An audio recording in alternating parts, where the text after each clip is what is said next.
If something like this had passed when you first got involved in Wall Street, how would it have changed your life?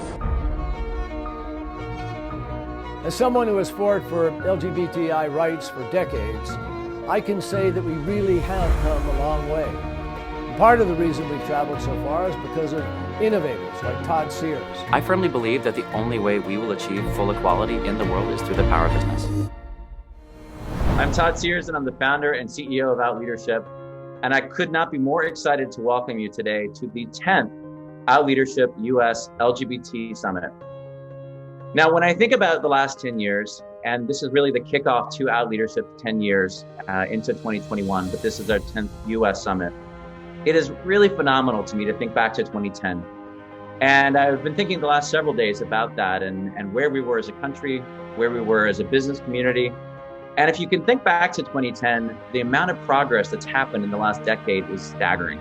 The reason why it was so important because we're a big employer of a business whose entire feedstock consists of people, which means talent, which means we're permanently trying to recruit people, train them and retain them at our firm. But I asked the same question that I asked back then is, why in this century are we still having this discussion? And obviously because we need to. We had our first daughter in October of 1997. I started to come out in July of 97. And we also decided we don't want our children to learn shame, because people had shamed us for being lesbian. Just one of my siblings saying to me, "Don't tell mom." That communicates to you that somehow you're less than, or somehow who you are isn't whole, isn't complete, isn't good enough, right? They wanted me to come and present my vision for trans liberation. Like, not thinking about policy and who was in office. If I could do anything in the world without restraints, what would it be? And so I was thinking about this new world with this administration of Trump and how safety has shifted for trans folks. And so I felt that my focus was on IDs and documents, because that helps trans folks navigate in the world. My focus is on mass incarceration of trans folks and how the conditions of trans folks are in prisons, and as well as decriminalization of sex work. And so those are my main focus points. I think that the collaboration between client and agency happened organically. And when the proposal was presented, it wasn't just, oh, here is a gay ad, right? It was just part of a story showing different, situations, real people, different circumstances, and one happened to include that. So I actually, looking back, I think that is a really positive movement, because I don't think that you don't have to force those conversations. You do have to be mindful of the messages you put out there. A lot of what we're seeing, right, is an environment, an inflection point, so to speak, where there's a recognition that it just isn't acceptable anymore to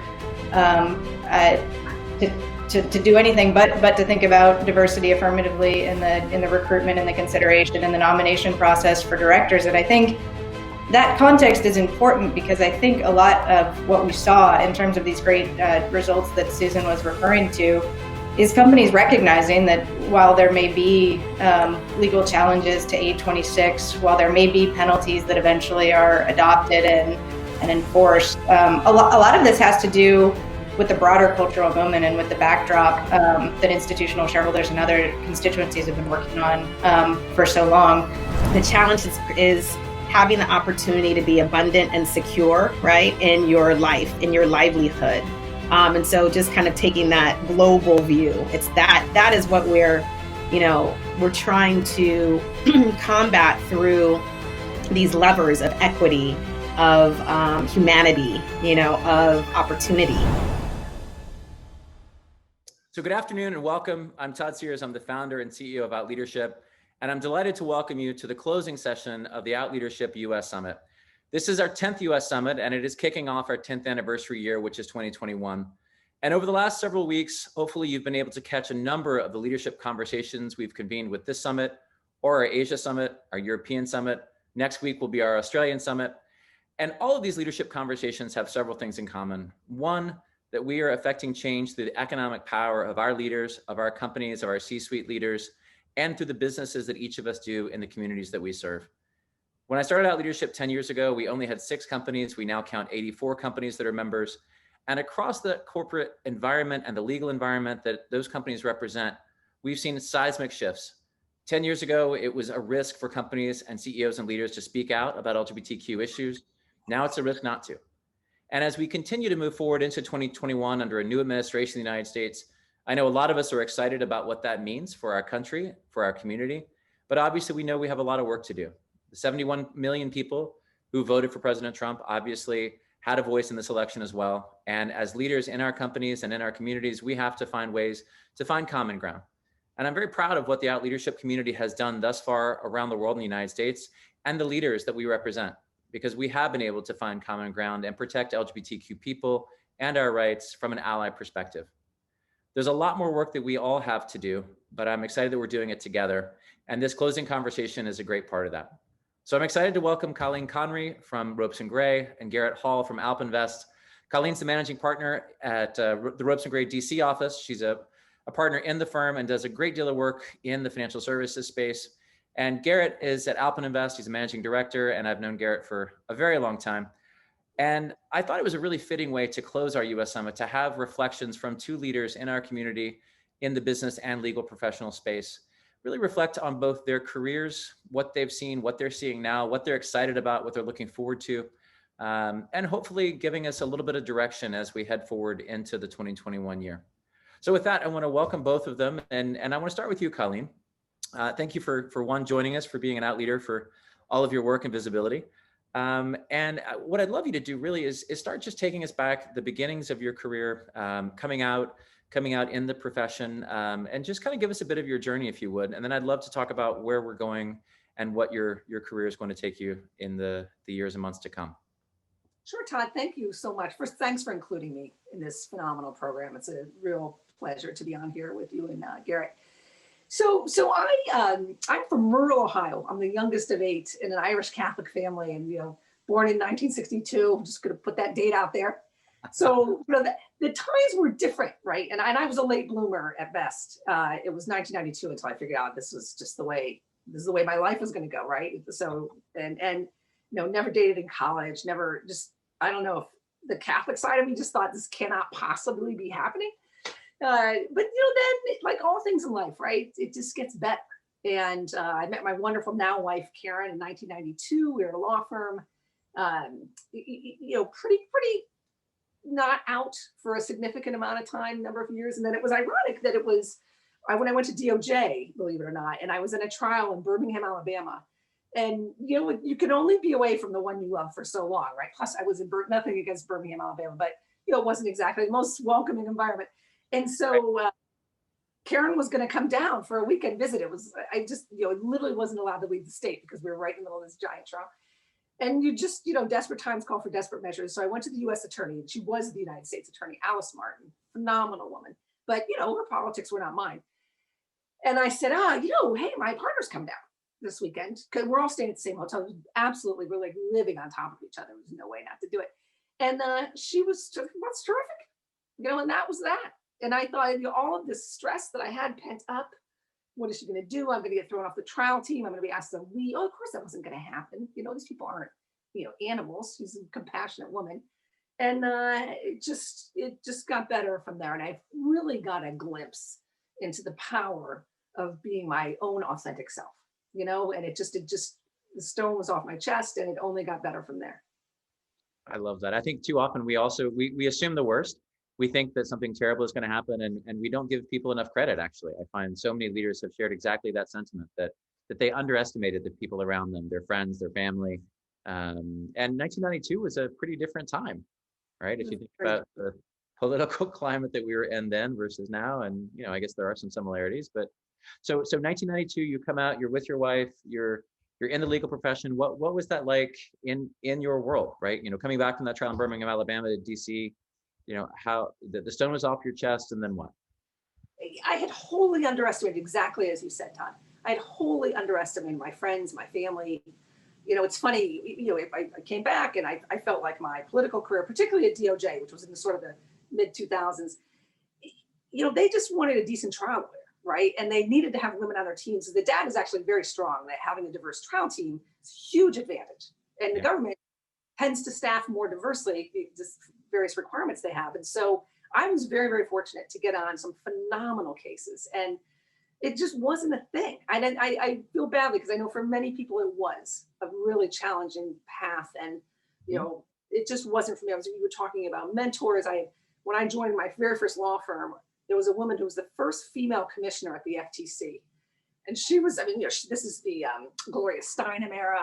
She's of that vintage, right? Ann Richards was a very dear friend, and so she, I think, knew my number before I knew my number, right? She's gay herself, and just really, was a very important partner at the firm, and just gave me that confidence, gave me my voice, to stand up and just be, a good colleague. I'm not entitled to anything else more than anyone, but to know what my worth, I guess, is the best way I would say it. I love that. So throughout the conversations we've had, we opened the U.S. Summit with a conversation about Black trans lives, and we'll be making a big announcement as part of Trans Remembrance Week later this week. But one of the conversations that both Black trans leaders said was that throughout their lives, they've been made to feel small, right? And the idea that they didn't have a voice, and that it took leaders within their space and around them actually to allow them to have their voice and to speak up. So I absolutely agree with what you're saying. As it relates to the intersection of sexuality and gender, tell me a little bit about your experience there. There's research, and now leadership's looking at the research that we're doing around LGBTQ women, that LGBTQ women in lots of different professions actually perform incredibly well because of all kinds of different stereotypes, but also the environment that they're able to put themselves into. The stereotype of our gay men, of course, is that we don't have families, so we can work harder, that we don't have to, put in the 8-hour weeks, and I'll talk to Garrett about that. But what's been your experience in terms of, not the stereotypes really, but your lived experience as a woman, as a gay woman? One of the things that our first research showed was that gay women in particular felt like they have to wear lots of different hats, right? Sometimes you're a woman, sometimes you're a business person, sometimes you're a mother, sometimes you're a gay woman, and sort of stack ranking them. And the stack ranking of gay women, interestingly, is very different from gay men, right? Gay men identify their sexual orientation as like the number one thing about us. And gay women put it in the top 10. So I'm curious sort of your thoughts there. Yeah, I'll pick up on exactly your last point. I would say that my being a gay woman, it's in the top 10. It's probably even the top 5. I'll be a little more serious about it. Since my wife is right outside, I ought to say something like that. But it's certainly not defining. And I've been at Ropes and Gray for 12 years. I'm very, very fortunate. We have a woman chair. We I was the former co-head of our white collar group, was a traditional male position. So I'm in our clients, like Garrett, demand diversity, right? So particularly the last, I'd say 5-ish years, 6 years, I'm in an environment where I'm being celebrated, and again, not by some of the political, presidents certainly, but I'm a good person to have on a pitch team. It's not just checking the box, but I've done meaningful matters. But boy, that'd be great to have Colleen. Hey, the in-house lawyer is LGBTQ plus. I think they'd really connect. I think people have been putting that together more, and so I as magnanimous and fabulous as I am, Todd, it's not lost on me that I'm not sure I would be the managing partner of the DC office, or that I would have been the former head of our co-head of our white collar group, right? It's a little nod to, wouldn't that extra diversity really help us a bit? And what does that say? What does it say, so importantly, to our young associates? Yeah. Or to that 8th year, pushing to make partner, can it be done? Can I get over that hump? And so I just feel like I've, listen, it's not all wine and roses, but it's been a very fortunate path. I've been ridiculously lucky. But you gotta make your own luck sometimes, and you gotta just be a good, authentic person and be a good colleague. And regardless of your sexuality, if you do that, you should do pretty well. Yeah, I think you make your own luck in a lot of these things, but it has to do with comfort, and you're comfortable with yourself, and I think that matters. And I also think the environment that you create around you matters to those as well. I think LGBT leaders tend to be incredibly empathetic, right? We walk into a room and we read the room, which is I think directly related to coming out and having to know yourself, and be able to bring that empathy into conversations. I think allows you to connect with people. So I would argue that a lot of the research that we've done shows that LGBT leaders make great leaders because of the empathy we bring to conversations and to business. So I would disagree with you that it's luck, Colleen, but yeah. What I didn't understand, what I thought was really a little bit sad about the white paper, one data point is that 9% of women, LGBTQ plus women, feel that their gayness is not an asset for them. And I just, that's too bad that either it's a self-image issue, or if that's their reality, that's probably even worse. Yeah.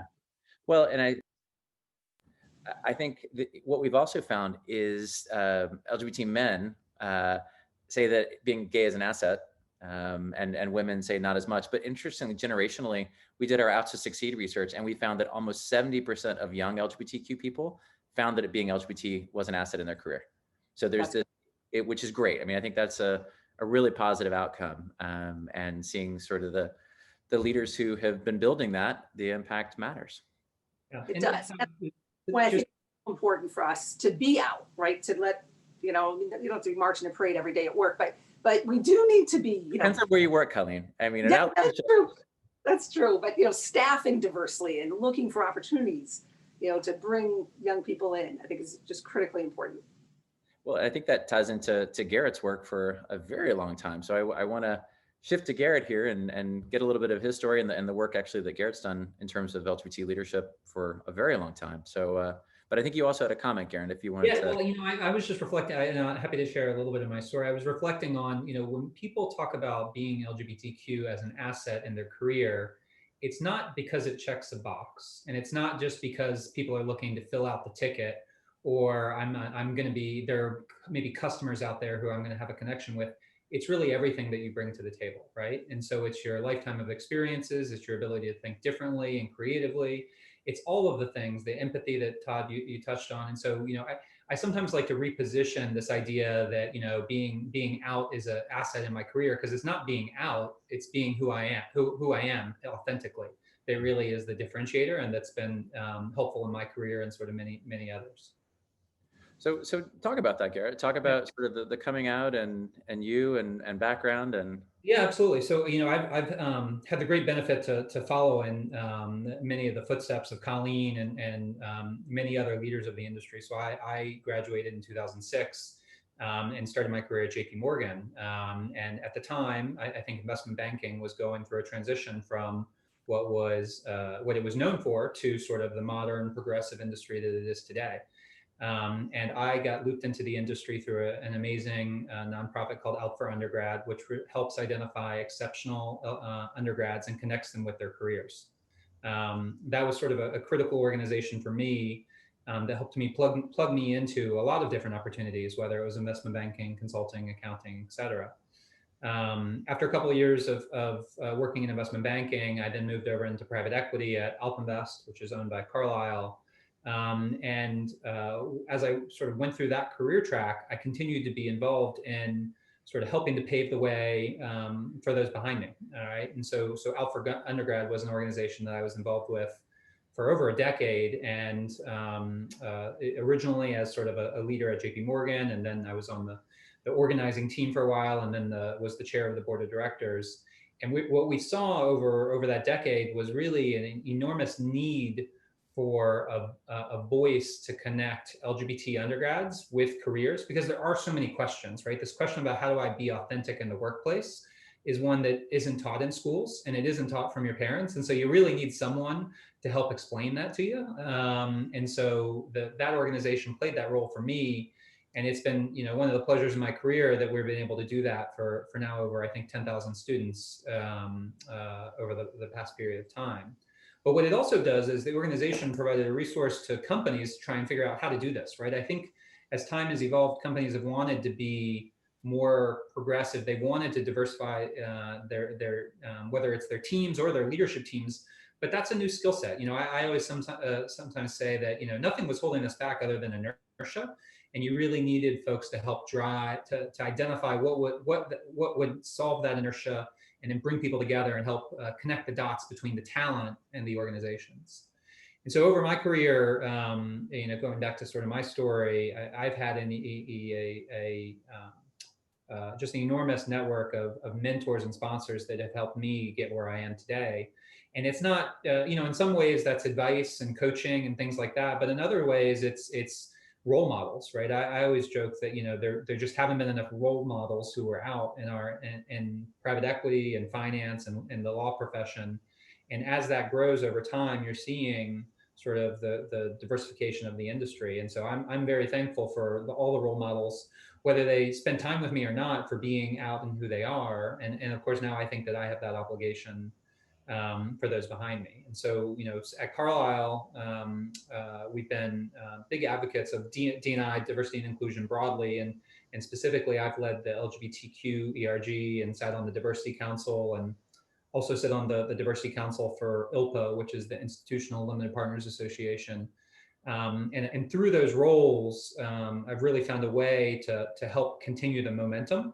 Because what I found, going a little bit to Colleen's point, is that people want to do a better job on this, and they want to do it because it's the right thing to do, but also because it's made business sense, right? There have been so many examples in the Carlisle portfolio and the AlpInvest portfolio in my career where thinking differently, having a different set of experiences, has added value to a team, or added value to a decision, or prevented you from making a mistake.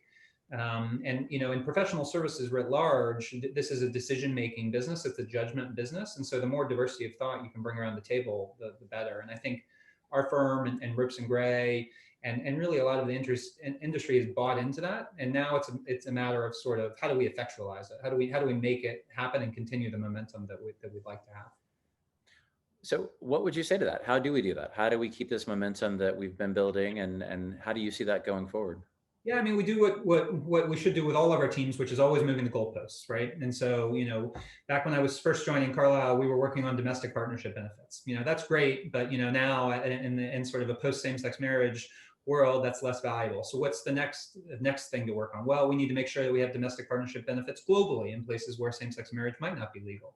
We need to focus on inclusion of transgender folks at the firm, where we don't have a great track record, don't have a lot of experience, but where we're building that track record now. It's things like fertility and family planning, that LGBT families have unique needs, and so making sure that we have a benefit set that match that.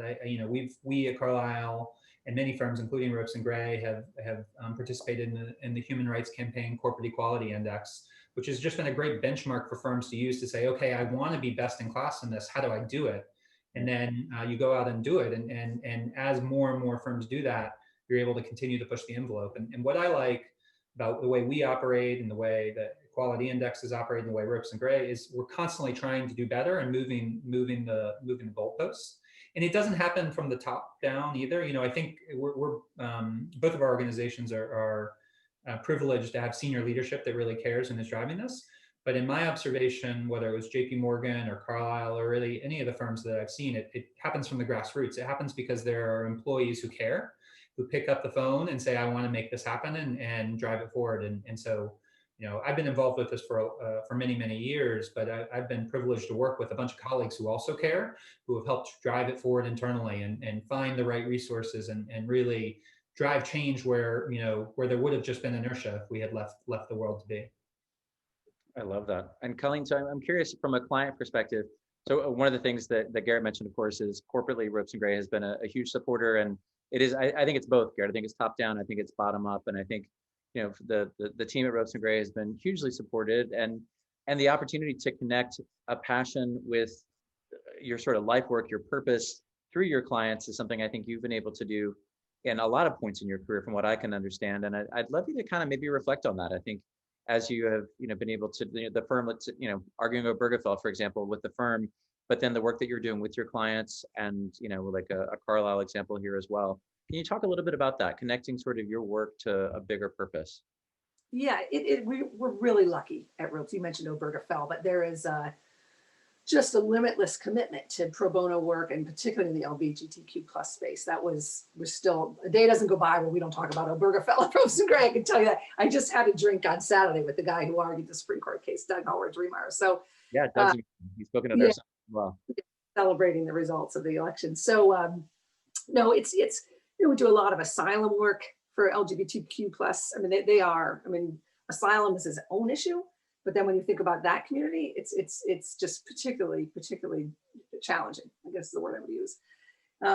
We do in the transgender world, it's really challenging to get all your paperwork changed, and it's confusing and you don't understand that. And so we've got across various offices desks set up to help people, right? How do you get your driver's license changed? How do you get your social security records changed? How do you it's hard enough when you're a lawyer, right? But it's really hard if you're not. And so I'm really proud of our broad pro bono initiative and commitment, but in this space in particular, it just really means a lot to me personally. Which is exciting when you can actually connect those dots between your purpose and the organization. Absolutely. Tell me a little bit about client reaction for both of you. I think, when Garrett and I predate Garrett just a little bit on the Wall Street front. But, I know 15, 20 years ago, you weren't out to, I was not out to clients. We weren't out to clients. That was not a thing. And Colleen, as you're saying now, it is absolutely something that you're bringing your whole self, but it actually does matter to clients. How do you both navigate that? I think, without sort of waving the rainbow flag and having a parade every day, as you mentioned, Colleen, but, there is an opportunity and people do care about our community. We do have allies at every level of every organization now who have gay kids, who have trans kids, who have gender nonconforming kids, who care about their employees, their colleagues. So I'm curious sort of what you both hear from clients on this issue. So I feel like it's very, to your point, it's not the first thing I say when I meet a client, right? Unless I know that there's buy-in and there's that commonality. Yeah. But it's something I would feel like I would have really lost an opportunity if it doesn't come up somehow graciously through the first couple weeks of a relationship, right? That it's, because, so many times it's like, oh, my daughter's, gay. She's just starting college. Would you have 10 minutes to talk to her? Do you, what advice do you have? And if you don't show yourself that vulnerable, that vulnerable, but if you don't show that side of yourself, right? If you're not willing to say, I am a confident woman, and my God, at 58, if I can't at this age say who I am, then I've really got to go back to the therapist. But it's just, this is, it was a woman, Kim Rivera, who's the legal counsel. She's the chief legal officer at HP. And I've heard her talk about, there's wonderful stories. 13 years old, came here as an orphan from Puerto Rico, just phenomenal story. And her point is, like, you have political capital now, use it. You of a certain vintage and age, you're done, you're made, right? You've done not everything you need to do, but the repercussions won't flow back to me the way they might for some young partner who's, got a client that might not be as open to that. So I just really feel like that's my mission at this stage in my career, is to really focus on those opportunities and how can I use what I have and what I've built over my career. And Garrett, you talked about this as well. I just have a few more years than you, but it's how do I use my juice for good, I guess. Yeah. Well, and so Garrett, talk about that as well, maybe from a portfolio perspective as well, because I know, the opportunity to change hearts and minds and economics is significant.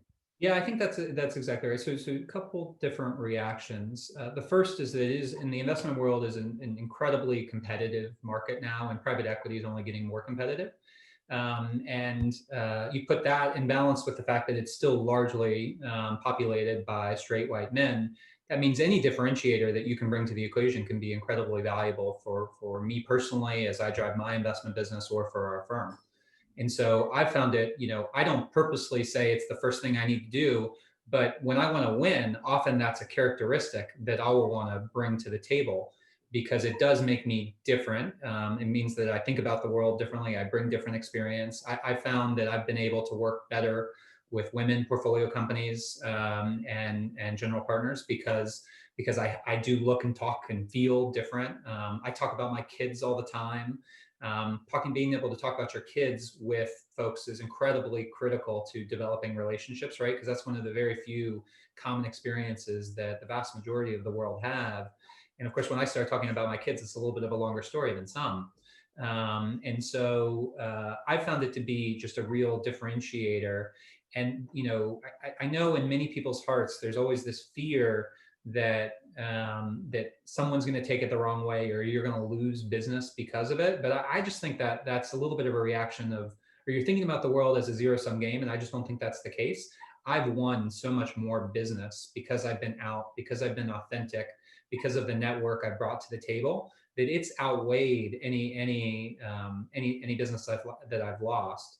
And on the other side, even the folks, like I remember when I was an analyst and I was taking a company public, and the CFO of the business, it was business based in Dallas, pretty conservative company, pretty conservative guy. And at the time I mentioned my partner or boyfriend or whatever my husband was at the time. And he was like, oh, that's cool. And it was just like a light bulb went off that like, oh, I've met 20 analysts as part of this roadshow. This guy's a little bit different and more interesting. And so, you know, someone made the point earlier, which is, you know, we often think that the world is we as people who were once in the closet always think about the downside. And I just haven't experienced that. And that's a great privilege too, right? As someone in professional services on an investment team who's now very economically secure, I get that. But I certainly, you know, the way I think about it is that we all in professional services on average are going to have a good experience. And then we have an obligation to pay that forward to folks that maybe aren't in that role, right? And so, you know, you alluded to sort of portfolio company, general partner relationships. You know, in many ways, I've had many conversations where our relationships on the other side, once I've opened the door, they've said, well, what should I be doing in running my company or running my firm to be more LGBT friendly? What should I be doing around diversity and inclusion? And frankly, I'm a little bit of a safer voice for them to come to. I think, you know, in the time of everything going on in the news, people are worried and struggle to have these conversations. And because I'm a white man, I think people are more comfortable asking me, hey, what should I say? What is the language I should use? And I'm happy to play that role and sort of try and continue to progress all these issues sort of within the scope of my influence. The other thing that we talk a lot about at Carlisle, and this goes back to my comment about sort of the unique spot that sort of gay white men can play, is we're very much the tip of the spear on diversity inclusion for a lot of things. Because we observe the value of diversity inclusion personally, and because we have this ability to be in the room where it happens sometimes in a way that it's more difficult for others, I really think there's an obligation on a lot of us to continue to push that forward, not just for gay men, but sort of for the broad universe, and whether that's LGBT broadly or even more broadly to women, trans, people of color, et cetera. I think there's a great opportunity for LGBT folks and specifically gay men to drive that initiative. I completely agree, and I would echo the same situation. When I was on Wall Street, I was the first gay guy that a lot of CEOs got to know back in the late 90s and early 2000s, and white male privilege allowed me to have conversations with them that didn't scare them. And I could be the frat guy from North Carolina who went to Duke, who could talk college basketball and drink beer, and that allowed them to be comfortable to ask the questions that you're talking about, Garrett. And I do want to talk a little bit about that, just in terms of our obligation to broader communities. So Black Lives Matter being probably top of mind as three white folks are talking about it now. And, you know, one of the things that I think has become so clear from an ally perspective that we've seen in our research and in conversations in the last 6 years actually, is that very often the idea of allyship across communities, one, has not been discussed. Two, what we found is that Black leaders in particular have always been told, don't tell the stories of racism and discrimination you've experienced because you have to make the white people around you comfortable. And that actually interestingly ties in exactly to our ally research. The number one reason gay people don't come out at work is because they don't want to make the people around them uncomfortable. So there's this really interesting dynamic that's still at play in the workplace for gay people, for Black people, for all kinds of different minorities, trans folks, gender nonconforming people, pronouns, all of the things that we do to make the people around us more comfortable. And so, Colleen, I'm curious, you know, in your space and what you've seen, how can we as LGBTQ people be better allies to other communities around us? What sort of ideas or wisdom would you share? Oh, you know, we focused on that so much, as everybody has, right, over the last, you know, since the summer, and it is. I feel like doing what other allies have done for us, like have an open ear, listen, be compassionate, you know, not just an empty gesture on how you feeling, right? That could be a hard question for an African American. Just listen. We've had a couple of town halls in DC. We have a marvelously, fabulously diverse office, and with lots and lots of very talented attorneys, many of whom are African American. And just we've done a lot of studying. We actually brought a guy in, Roger Fairfax from GW, to help us better understand this even before the George Floyd incident, because it's been going on for so long. Right. And we've had focal groups, and we've really distilled the data, and he's got a bunch of recommendations. And it's just, we're just, you know, what is it in a concrete way? I think it really comes down to listening to them, you know, hearing them, hearing their pain, and then, you know, as a large law firm, putting together an action plan, right? So what do we control at Ropes and Gray? We control staffing, right? We control what matters you're on. We control the right to, in the actually a requirement to give you honest feedback, right? It's just easy to say, oh yeah, you're good, and then never staff anybody again. Well, who's that help? Nobody, right? So there are these things we're learning that really matter and cost us nothing, right? So we do well. We've always done well on diversity numbers, and we're in the top 5. But I think it's because we're in an industry that's across the board needs to do better, and we're very much focused on it. Well, and I would echo several things you said. One, listening. 2, feedback. One of my biggest frustrations is people not being willing and being fearful of giving feedback, right? The young diverse associate doesn't get the direct feedback because the manager is not comfortable giving it because of some fear that they have. That's their own issue. But that means that the young diverse associate or analyst doesn't get the right feedback, and so they don't get to grow. And then it's just this vicious cycle. Yeah, maybe a personal anecdote on that, because I just lived it, and we had an associate on our team who was a diverse associate, and really struggled out of the gate and was whiffing on a bunch of things. And we worked together on something, and he whiffed on a bunch of things. And I brought him into my office and I said, listen, you're whiffing on a bunch of things, and here are the 8 things that have gone wrong. And it was like no one had ever provided him any feedback. He said, Garrett, I first of all, I want to do better, and I'm going to do better. Second of all, no one has ever told me that those are things that are important. No one has ever sat me down, and so I just want to thank you for that. And we're now 12 months later on that, and he's doing a much better job. There is a huge, having difficult conversations is something that no one wants to do, and I think it's incumbent on all of us as leaders to have some of those conversations, because you do get better outcomes. My sort of comment on how do we do better across the board on diversity and inclusion is we just have to do things differently, right? Like, clearly the way that we've done things, corporate America has done things the last 20 years has some bad externalities, and there's ways to do better.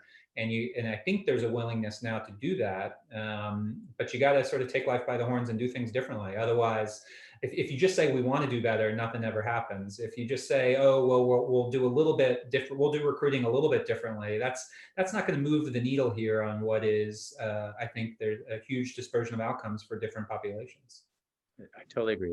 It comes down to action, intentional action. We actually say ally is a verb, not a noun, right? So the final thing I'd love to just hear from both of you is, what are you excited about? What are you looking forward to in 2021? There are any number of opportunities to be excited going forward, which is a great position to be in. But Colleen, I'll start with you, and then Garrett.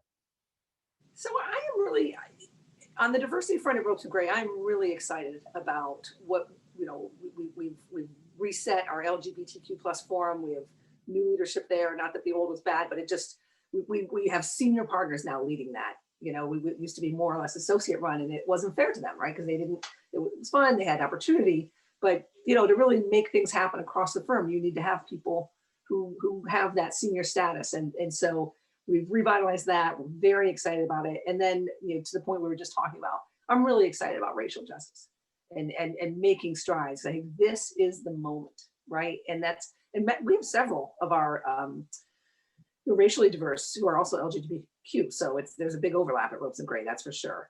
So I think it is making the progress we have to make and holding ourselves accountable as we go forward.